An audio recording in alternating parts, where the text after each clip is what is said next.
A Bíblia diz no livro de Isaías, no capítulo 7, nos versículos de 1 a 25. Se tu não assistiu o vídeo de ontem, nós estamos iniciando um estudo dos livros proféticos, do livro de Isaías. Ontem estudamos o capítulo 5 e hoje vamos estudar o capítulo 7. Por quê? Porque estamos seguindo os destaques que o meu pai fez. E ele não fez nenhum destaque no capítulo 6. Então, por isso que a gente está pulando para o 7. Vamos lá? Nos dias em que Acás, filho de Jotão, filho de Uzias, era rei de Judá, Rezim, rei da Síria, e Peca, filho de Remalias, rei de Israel, subiram a Jerusalém para lutar contra ela, mas não conseguiram conquistá-la. Ontem eu falei de que o contexto era o Reino do Sul, Reino de Judá. E aqui a gente está vendo exatamente isso, que é aquele contexto dos reis, das nações, daquela animosidade, daquele pesos e contrapesos, sabe? Estavam sempre se respeitando ali, daqui a pouco dava uma guerra, uma peleja, uma rusga, uma confusão. E aí o que acontece? Havia o reino do norte, o reino de Israel, e o reino do sul, o reino de Judá. E cuidado, Síria e Assíria, tá? A espaço Síria, tá? Estava unida com Israel, com o reino do norte.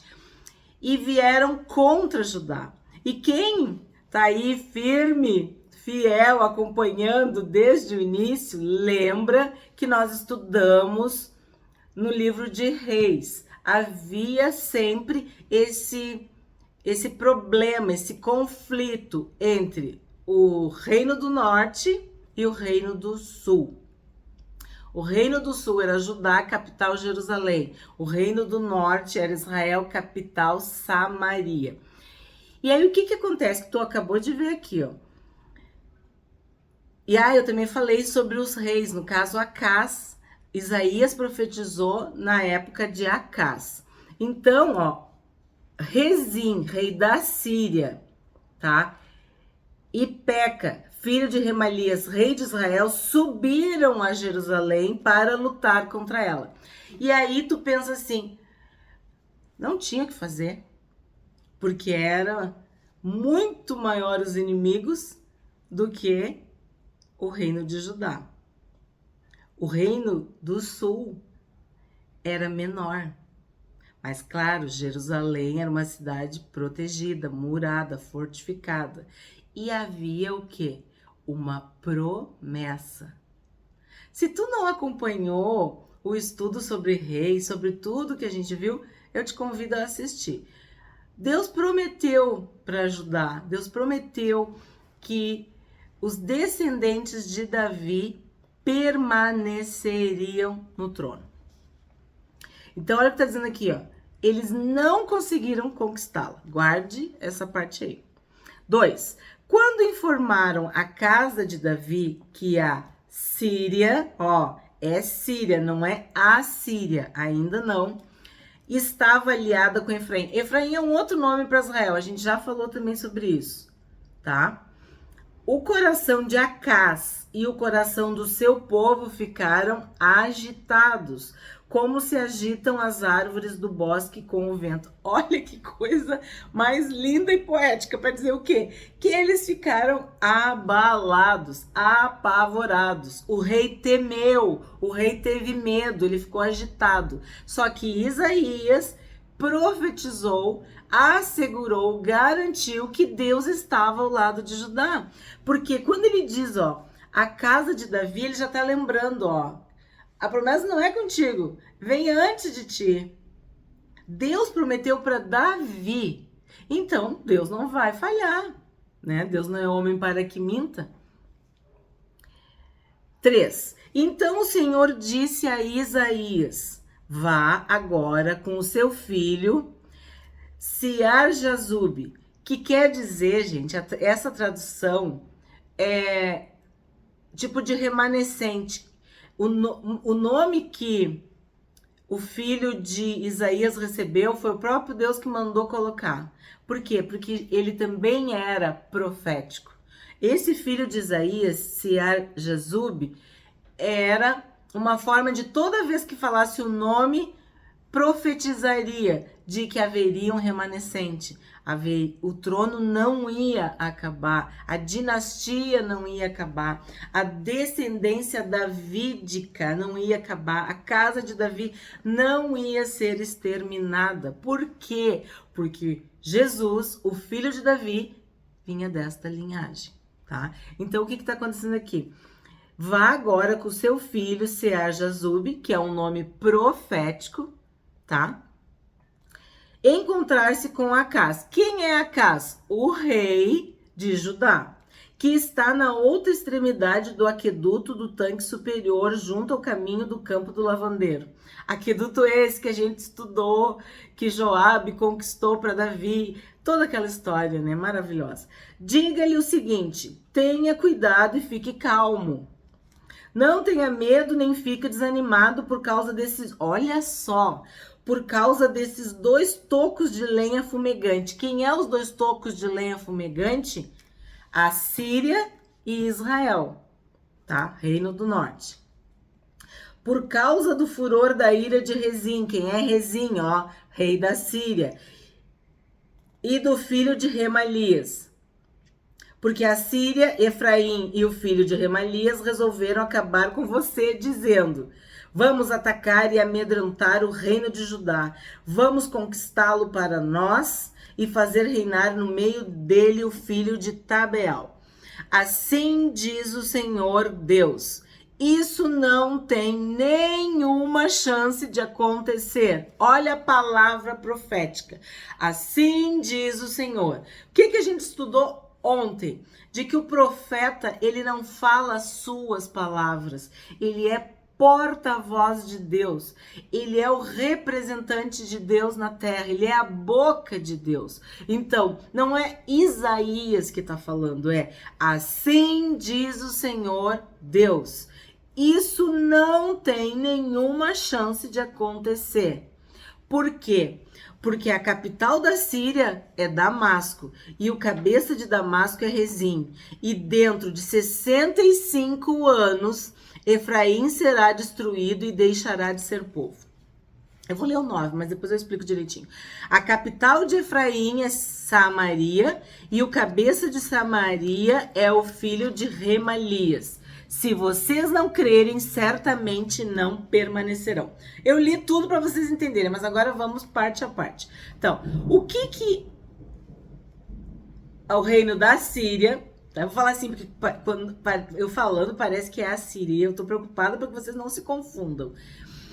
É Síria com S, tá? Israel, eles queriam fazer mal para Judá. Porque é óbvio. Tu tem que entender que quando Deus te dá uma promessa, quando Deus te dá uma bênção, o inimigo faz de tudo para se atravessar. O pai dizia isso, quando tu tá perto de receber a tua bênção, mas aí que vem flecha, aí que vem bomba, aí que vem granada, aí que vem tiro de canhão. Por quê? Porque ele sabe que quanto mais forte tu estiveres e ficares, mais derrotado ele está e mais perto do fim ele está. E é o que nós temos visto nesses dias, nesses últimos dias. O inimigo revoltado, o mal se multiplicando, a iniquidade se multiplicando. Por quê? Porque o fim está próximo. Ele sabe, né, que ele está preso por uma coleira, ele não tem poder. E aqui exatamente isso. Havia a promessa do Messias e vinha do trono de Davi, vinha da casa de Davi. Então nós temos que acabar com Judá, nós temos que acabar com Davi, com a descendência de Davi. Então os próprios irmãos, porque tu tem que lembrar que Israel é o mesmo Judá, é um povo só, que por causa do pecado de Salomão e Roboão e Jeroboão, que eu também explico quando nós estudamos, se separaram, as tribos se separaram. Então aqui eles estavam se aliando para fazer o mal contra Judá. Porque no fundo o que eles queriam era se proteger da Assíria, do Império Assírio, tá? E aí o que eles fazem? Eles fazem mal para os seus próprios irmãos. Um irmão fazendo mal para o outro irmão. A família fazendo mal para a própria família. A família separada, os irmãos separados. E aí o profeta Isaías diz: isso não tem nenhuma chance de acontecer. Por que isso não vai acontecer? Se tu olhar para os olhos humanos, Judá estava perdida. Perdido. Mas se tu olhasse para a promessa de Deus, é que tá caindo uma chuvarada aqui, um temporal aqui em Porto Alegre. Se tu olhar para a promessa de Deus para Davi, para a fidelidade de Deus, nunca, não vai ter exército na terra que vai conseguir. Não tem como, porque tu tá lutando contra o próprio Deus. Então, o rei se apavorou, porque humanamente falando, ele estava derrotado. Mas o profeta disse que isso não ia acontecer. Mesmo que do ponto de vista humano fosse um absurdo, né? Só um milagre para livrar Judá das mãos da Síria e de Israel. Mas olha que interessante. Quando Deus nos assegura a vitória, mesmo que alguém da tua família, um irmão teu, armar contra ti, ele vai perder. Tu tá entendendo o que eu tô falando? Israel, ou as 10 tribos do norte, estavam tramando contra as 2 tribos do sul, contra Judá, contra Jerusalém. E aí a profecia fala 65 anos. E dentro de 65 anos, Efraim será destruído. O que é Efraim? Israel. E deixará de ser povo. Nós sabemos que todas as tribos se misturaram, foi uma coisa terrível. E olha o que aconteceu. A capital de Efraim é Samaria, a cabeça de Samaria, o filho de Remalias. Se vocês não crerem, certamente não permanecerão. E sabe o que aconteceu? Em 3 anos, a Síria foi destruída, e em 10 anos, Israel foi destruída. Então, 65 anos depois, tudo aconteceu. Mas essa profecia que Isaías deu aqui, ó, pelos historiadores e pelas pesquisas que eu fiz, aconteceu muito perto. Acaz viu o livramento de Deus, certo? E aí vem esses 2 verbos muito importantes para nós, homens e mulheres de Deus, cristãos, filhos e filhas de Deus. Se vocês não crerem, certamente não permanecerão. O verbo crer e o verbo permanecer. Porque o que acontece? Muitas pessoas creem, até os demônios creem, mas não permanecem, não mantêm, não andam na linha, não se santificam, não buscam o crescimento. O que o Senhor Jesus falou em João, no capítulo 15, sobre a videira? Se vós permanecerdes em mim, as minhas palavras permanecerem em vós. Então, tu crê em Jesus, tu é cristão, o que acontece? Tu tem que crer, sim, mas tu tem que passar do primeiro ponto. Tu tem que evoluir, tu tem que subir os degraus. Tu tem que permanecer. Aquele que perseverar até o fim será salvo. Aquele que permanecer fiel. Aquele que guardar a palavra de Deus. É isso que está faltando. Tem muitas pessoas crendo, mas não estão permanecendo.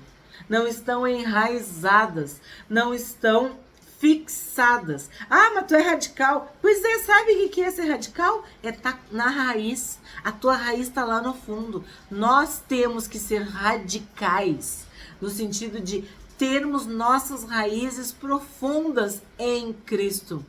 Aquele que medita na palavra de Deus de dia e de noite, o que acontece com ele? Ele é como uma árvore plantada perto de correntes de água, perto de um rio, perto de um ribeiro. E o que acontece? As raízes estão sempre alimentadas, estão sempre nutridas. A seiva, e pode ter sol, pode ter calor, pode ter tudo no externo, mas as raízes estão firmadas. Então, elas permanecem. Isso é muito sério, muito importante. E a profecia diz que tinha que crer, mas tinha que permanecer. E aí, o que seria o contrário de tu não crer e tu não permanecer? Incredulidade, dúvida, questionamentos, questões, achismos, enganos, erros, sofismas, pensamentos todos errados. Então, o que acontece quando tu abre um espaço para incredulidade?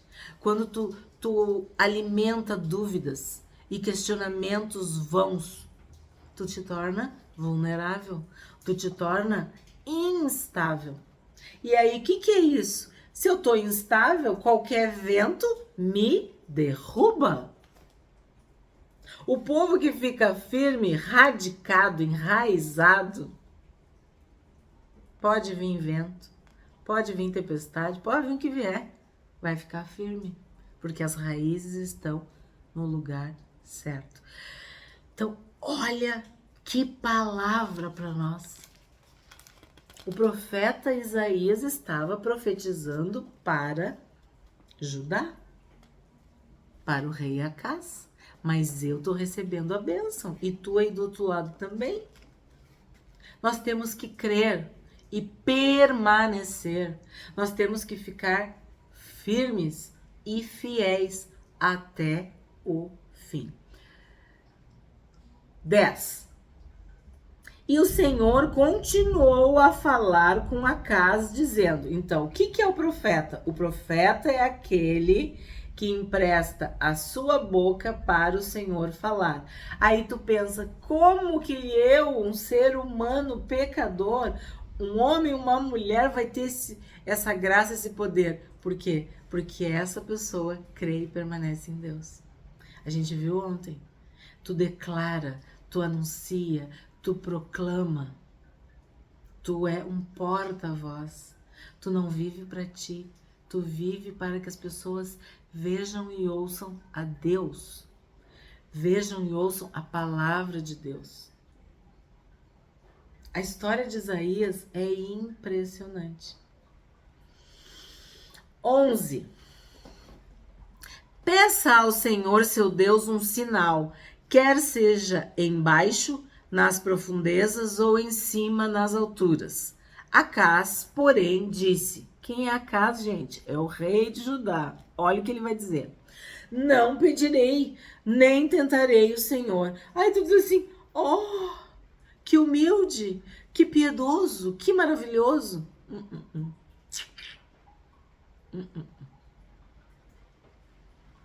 Não é verdade. Deus estava dizendo, pede. Deus estava dizendo através da boca de Isaías. Então Isaías disse, agora escute, ó casa de Davi. Ó, quando queria mostrar o poder, ele tirava, vamos dizer assim, o holofote, o foco de Acás e dizia, isso é para Davi. Essa é a promessa que Deus fez. A palavra de Deus vai se cumprir, casa de Davi. Tu pode, como dizia minha mãe, tu pode não ser trigo limpo, mas Davi, do qual tu descende, esse tinha o coração segundo o meu coração. Então, para ele eu fiz essa promessa. E qual é essa promessa? De que nunca ia faltar coroa, trono para os descendentes de Davi. Aí olha o que vai acontecer. Agora escute, ó casa de Davi. Será que não basta vocês abusarem da paciência dos homens? Querem abusar também da paciência do meu Deus? Portanto, o Senhor mesmo lhes dará um sinal. Olha, eis que a virgem conceberá e dará à luz um filho e lhe chamará Emanuel. Eu ia seguir, mas vou parar aqui no 14. De quem que ele tá falando? De Jesus, do Senhor Jesus. Qual virgem que vai conceber? Maria, a Virgem Maria, a mãe de Jesus. Aquela menina que, segundo os historiadores, dizem que tinha 15 anos. Eis aqui tua serva, que se cumpre em mim toda a tua vontade, disse Maria, uma adolescente, uma jovem, ao anjo. Ela era noiva, estava desposada por José, e ela foi escolhida para ser a mãe de Jesus. E como é que era esse nome, Emanuel? Deus conosco. O Deus Todo-Poderoso ia se esvaziar da sua glória e ia ser um bebezinho. O menino, Deus. O menino, Jesus. O Deus conosco. O Filho de Deus. Essa é a profecia. Quem ouviu primeiro foi Acás, o rei que estava apavorado. O contexto era de guerra. O contexto era de traição. O contexto era de irmão contra irmão. Família contra família. Sangue contra sangue. Carne contra carne, né? Esse é o contexto. Que nós amamos esse versículo e recitamos no Natal esse versículo, mas olha qual é o contexto. O contexto era de uma morte iminente, era de uma escravidão, era de uma guerra, era de um aniquilamento, era de um extermínio, era de uma desgraça. Eis que a Virgem conceberá e dará um filho. E ele será chamado Emanuel, Deus conosco. Então, qual é a palavra que nós podemos aprender hoje, agora? De que no caos, tu vai ter Deus contigo. Pode ser a confusão, o perigo, os inimigos, tropas, exércitos, tua família. Deus estará contigo. Jesus é Deus conosco. Ele é Emanuel, Deus conosco. E olha que também tem vídeo no canal, naquela série Personagens Bíblicos, né? Sobre Isaías e sobre Mateus. E eu lembro de ter falado que Mateus, ele usou muitas das profecias de Isaías. E esse texto aqui que a gente está lendo, aparece lá em Mateus também. Que é uma prova de que Jesus era o Cristo, era o Messias prometido aqui em Isaías. Maravilhoso, por isso que eu digo, fiquem comigo nesse estudo de Isaías, tu não vai te arrepender, esse livro é maravilhoso, e talvez tu vai entender muitas coisas da Bíblia que tu ainda não entendeu, ou não tinha entendido. Aí vamos lá, eu li, mas vou reler, tá? Portanto, o Senhor mesmo lhes dará um sinal. Eis que a Virgem conceberá e dará à luz um filho. Ele chamará Emanuel. Ele comerá manteiga e mel, quando souber desprezar o mal e escolher o bem. Bom, também já dei para vocês alguns assim, flashes, spoilers dessa questão que a Bíblia fala muito de alimentos e que nós devemos prestar atenção quando isso aparece. Aí aqui tu vai falar manteiga e mel. Manteiga foi feita por Deus, vamos dizer assim, porque vem do leite que Deus dá através dos animais. Tem uma outra coisa que tem um nome parecido que as pessoas usam para passar no pão, que é feito pela indústria e que faz um mal terrível para a pessoa. Eu tô falando da manteiga. Quando a gente estudou Provérbios, agora no finalzinho, tinha um versículo que dizia: se tu bater o leite, vai dar manteiga, né? Se tu levar um soco no nariz, vai sangrar, lembra? Então, manteiga simboliza abundância, nutrição, força, saúde, vida. Mel, eu tenho falado também muito para vocês. Mel. Em Provérbios a gente também viu sobre o mel. a doçura do mel, cura, também saúde, também vida. A terra prometida, ela ia manar leite e mel. Então, aqui tem tanto leite que dá manteiga, porque como que tu faz a manteiga? Do leite. Então, tu tem mais aqui. Leite já é uma bênção, a manteiga é a bênção da bênção. O mel a gente viu. Então, ele comerá manteiga e mel quando souber desprezar o mal e escolher o bem. Então, o que vai acontecer aqui? Este bebezinho, este menininho, este gurizinho, se eu fosse aqui no Rio Grande do Sul, ele vai crescer, ele vai salvar, ele vai dar vida, e não é qualquer vida, é a vida eterna. Tu tá entendendo? É uma analogia da vida abundante que Jesus nos prometeu. João 10:10, o ladrão vem para roubar, já falei, ladrão rouba. O ladrão vem para roubar, matar, destruir. Mas Jesus veio para nos dar vida e vida em abundância. A terra é prometida, manava leite e mel. Então é vida, mas é uma vida eterna, é uma vida abundante. É um superlativo da vida, é a manteiga e o mel. Vai desprezar o mal e escolher o bem. Sabemos que o ministério do Senhor Jesus público começou aos 30 anos, ele sendo batizado por João Batista. Acredita-se que ele morreu aos 33 anos, então 33 anos e meio, mais ou menos assim. Então, o ministério dele, público, foram 3 anos e meio. Então, o que aconteceu daquele bebezinho que estava no ventre de Maria até mais ou menos esses 30 anos?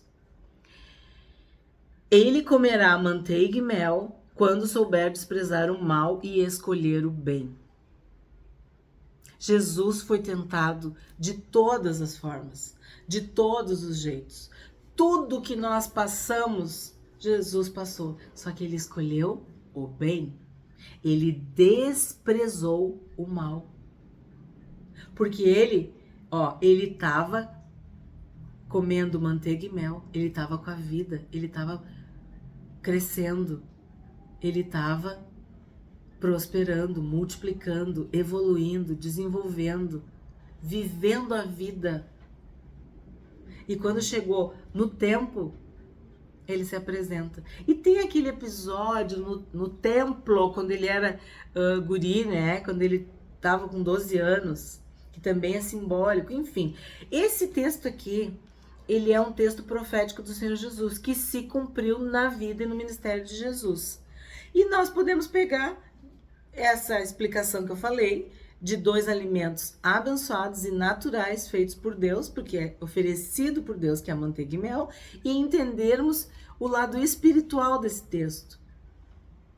Um bebezinho, ele toma leite, só leite. Aí quando ele vai crescendo, que os pais vão introduzindo outros alimentos. É a mesma coisa. Paulo também fala que na vida cristã a gente começa muitas vezes com leite, mas depois tem que comer carne. E Paulo diz, eu queria vos dar carne, alimento sólido, mas vocês são uns bebês na fé, vocês não estão desenvolvendo, vocês não estão sabendo desprezar o mal e escolher o bem. Vocês não estão crescendo, vocês não estão sendo aperfeiçoados. 16. Na verdade, antes que este menino saiba desprezar o mal e escolher o bem, a terra daqueles 2 reis que você tanto teme será abandonada. Aí tu vê a profecia do presente e a profecia do futuro. Eu estava falando sobre o Senhor Jesus. E aí no 16, Isaías deixa bem claro para cá, tu vai ver, tu vai enxergar isso. Porque a profecia tem esse caráter. Que ela fala para ti hoje, mas ela pode falar para outra pessoa amanhã, como a Bíblia é. Olha quantos séculos e séculos foi escrita a palavra de Deus e ela ainda é uma palavra viva e eficaz. Ela ainda fala aos corações de homens e de mulheres. Ela ainda salva, ela ainda cura, ela ainda liberta, ela ainda restaura, ela ainda santifica. Então, essa palavra se cumpriu nas nossas vidas, ela se cumpriu em Jesus e se cumpriu na vida de Acás e no reinado, lá no reino de Judá. Vamos para o 17. Mas o Senhor fará vir sobre você, sobre o seu povo e sobre a casa de seu pai, dias tais como nunca houve, desde o dia em que Efraim se separou de Judá. Ele fará vir o rei da Assíria. Agora, A2S, Assíria. Então, o que acontece? Que eu tenho falado para vocês. Desde Salomão, o pecado da idolatria, de ter casado com mulheres estrangeiras, que também tem vídeo no canal, que nós já estudamos, olha, eu acho que exaustivamente sobre Salomão, acho que está bem claro, né, o pecado de Salomão e tudo que aconteceu com ele, que a profecia dizia que o reino ia ser tirado, né, da mão dele. Foi o que aconteceu. O filho dele, Roboão, ficou no Reino do Sul. E Jeroboão ficou com as tribos do norte. É isso que esse versículo está dizendo. Que esse foi um dos dias mais tristes, que é quando os irmãos se separaram, né? A família de Deus, o povo de Israel se separou. Desculpa, 18. Naquele dia o Senhor assobiará as moscas que estão no extremo dos rios do Egito e as abelhas que se encontram na terra da Síria. Elas virão e pousarão todas nos vales profundos, nas fendas das rochas, em todos os espinhos e em todas as pastagens. Naquele dia o Senhor o rapará como uma navalha alugada do outro lado do rio, a saber, por meio do rei da Assíria. Rapará sua cabeça e os cabelos dos seus pés, e tirará também a sua barba. Naquele dia, um homem manterá apenas uma vaca nova e 2 ovelhas, e será tal abundância de leite que elas lhe darão, que comerá manteiga. Todo o restante que ficar no meio da terra comerá manteiga e mel. O que ele está falando aqui? Deus ia livrar Judá da Síria e de Israel. Mas no futuro aconteceria o quê? O Império Assírio ia acabar, ia tomar conta de tudo. E aqui tá falando da vergonha, da derrota e da humilhação completa. E essa figura de barba, de cabelo, dos pés, essa coisa, é para mostrar assim, ó, as partes íntimas, tu ser envergonhado diante de todos, tá? E é interessante essa expressão, ó, naquele dia, ela se repete, naquele dia. E nós sabemos que a Bíblia também fala, naquele dia, o Senhor Jesus fala, o grande, temível, terrível dia do Senhor, dia com letra maiúscula. Então, nós temos também na vida de cada um de nós, particular, esses dias com letra maiúscula. Mas a Bíblia, quando fala em dia, assim, é o dia do juízo, o dia que Jesus voltará, o dia em que os inimigos serão colocados debaixo dos pés. Sabe, um dia de culminância, um dia de algo que vai ser assim, a promessa daquilo que Deus falou, as promessas se cumprindo. Então, naquele dia, dá sempre essa ideia de que vai acontecer, vai se cumprir, vai se realizar, que é o que nós esperamos, o dia que o Senhor Jesus voltar, o dia em que restaurarás, né, o reino a Israel, o dia em que a igreja, a noiva de Cristo, entende? A palavra fala muito sobre dia, naquele dia, e esse dia é com letra maiúscula, é um dia especial. E aqui nessa profecia de Isaías, ele usa a expressão naquele dia, para deixar bem claro que é algo sério, grave, que iria acontecer. 23. Também, naquele dia, todo lugar em que houver 1000 videiras no valor de 1000 moedas de prata será tomado por espinheiros e ervas daninhas. Com flechas e arcos se entrará se entrará aí, porque os espinheiros e as ervas daninhas cobrirão toda a terra. Quanto a todos os montes onde se costuma cavar com enxadas, para ali você não irá com medo dos espinhos e das ervas daninhas. Eles servirão para pastos dos bois e para serem pisados pelas ovelhas. O que a gente vê? Que quando tem uma pessoa que cuida, que cultiva o jardim, o quintal, tudo, é tudo limpo, é tudo bonito, as árvores são podadas, tem fruto, tudo. Tira as pessoas. Começa a crescer espinho, brota da terra, ervas daninhas, os galhos já quebram, não sei o que, já vira um caos. Então aqui a profecia de Isaías está querendo explicar o quê? Que vai haver uma assolação, um desterro, um exílio, o povo vai ser retirado. E sim, sabemos que foi isso que aconteceu. E aí olha a comparação que a gente viu. Vides e videiras, né? A vinha vão se tornar espinhos, ervas daninhas, pastos, algo desprezível. O que a gente aprende hoje com este capítulo 7 de Isaías?